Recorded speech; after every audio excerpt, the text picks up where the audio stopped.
अस्सलाम वालेकुम दोस्तों, आऊं आहियां जो पंहिंजो अलीहसन चढ़ड़ ऐं अवां ॾिसी रहिया आहियो मुंहिंजो यूट्यूब चैनल ऐं फेसबुक पेज अलीहसन चढ़ड़ फैंस।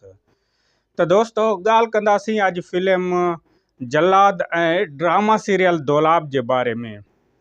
सभ खां पहिरियां मुंहिंजे इन चैनल खे सब्सक्राइब कयो, लाइक कयो, कमेंट कयो ऐं दोस्तनि ताईं शेयर कयो। त दोस्तों फिल्म जल्लाद जेका आहे हुनजी कहाणी मुकमल थी चुकी आहे ऐं अॼु हुनजो शेड्यूल कढियो वेंदो ऐं हुनजा जेके कैरेक्टर आहिनि उहे विरहाया विया आहिनि।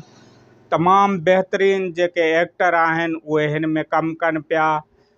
काज़ी अयाज़ कलवड़ आहे, इशफ़ाक़ आहे, सारंग सईद आहे, बिलाल आहे, शाकिर आहे, हुसैन भुट्टो आहे, मां पाण आहियां ऐं सिंध जी सुहिणी अदाकारा अनीला आहे ऐं उनखां अलावा ॿिया खोड़ सारा एक्टर आहिनि जेके हिन फिल्म में कमु कंदा। तमामु बहितरीन लोकेशनूं आहिनि, लोकेशनूं ॾिठियूं वयूं आहिनि ऐं तमामु जल्द जेका हिन फिल्म जी रिकॉर्डिंग कई वेंदी।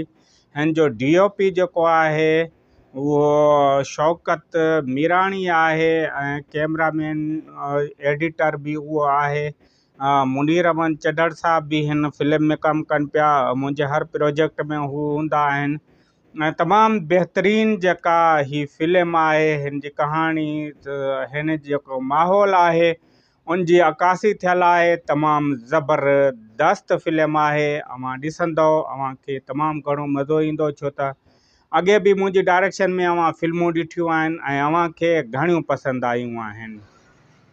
त दोस्तों हाणे ॻाल्हि कंदासीं ड्रामा सीरियल दौलाब जी। ड्रामा सीरियल दौलाब तमामु ज़बरदस्त ड्रामो आहे जेको सिंध TV जो प्रोजेक्ट आहे ऐं ड्रामा सीरियल दौलाब जी जेका रिकॉर्डिंग आहे उहा मुकमल थी चुकी आहे। दोस्त फ़ोन करे इहो मालूम कनि पिया त प्रोमो अञा कोन आयो आहे।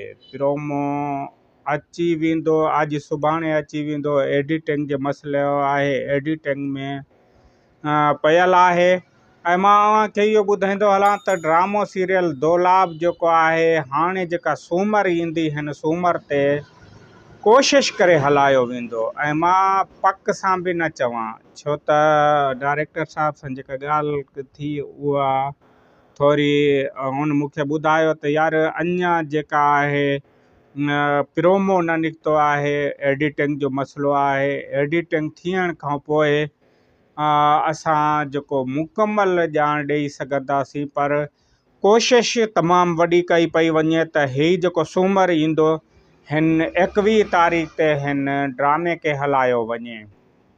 दोस्तनि घणनि पोस्टूं शेयर कयूं आहिनि, ख़ुदि डायरेक्टर साहब बि इहा पोस्ट शेयर कई आहे त 21 तारीख़ ते जेका हिन 21 तारीख़ इहा ईंदी हिन ते ही ड्रामो हलायो वेंदो सूमर जे ॾींहुं ऐं कोशिशि हले पई ऐं इंशाअल्लाह हिन सूमर ते ही ड्रामो हलंदो। ऐं अव्हांखे ॿुधाईंदो हलां त ही वॾी ज़बरदस्त कहाणी आहे। मां पाण हिन में कमु कयो आहे त ज़बरदस्त ऐं ज़बरदस्त एक्टर आहिनि। निसार शाह हुजे, ॿिया जेके एक्टर आहिनि उहे तमामु बहितरीन एक्टर आहिनि ऐं तमामु जल्द जेका ही ड्रामो आहे हुन ड्रामे खे ऑन ईयर कयो वेंदो। अव्हांजे इंतज़ार जूं घड़ियूं जेके आहिनि उहे ख़तमु थियण वारियूं आहिनि ऐं ज़ाहिर ज़िंदगी खां पोइ हिकु तमामु वॾो मेगा सीरियल ॾिसी सघंदो। ऐं फिल्म जल्लाद जो जेको दोस्तनि खे तमामु घणे अरसे खां इंतज़ारु हुयो ऐं इंतज़ार जूं घड़ियूं ख़तमु थियण वारियूं आहिनि।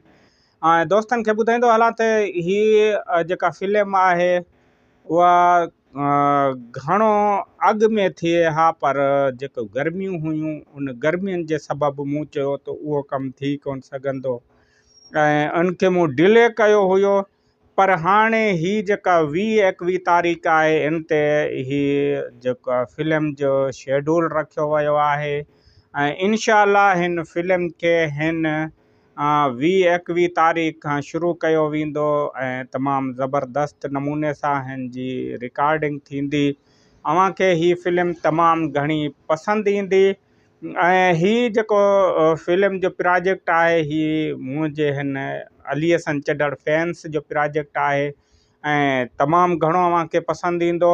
ऐं ड्रामो सीरियल दौलाब बि हिन सूमर ते हलंदो ऐं हिन फिल्म जी रिकॉर्डिंग बि उन्हनि ॾींहंनि शुरू कई वेंदी।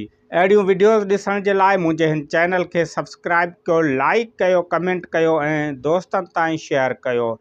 त इन ते पंहिंजे अली हसन चड्डड़ खे ॾींदा इजाज़त। अल्लाह हाफ़िज़।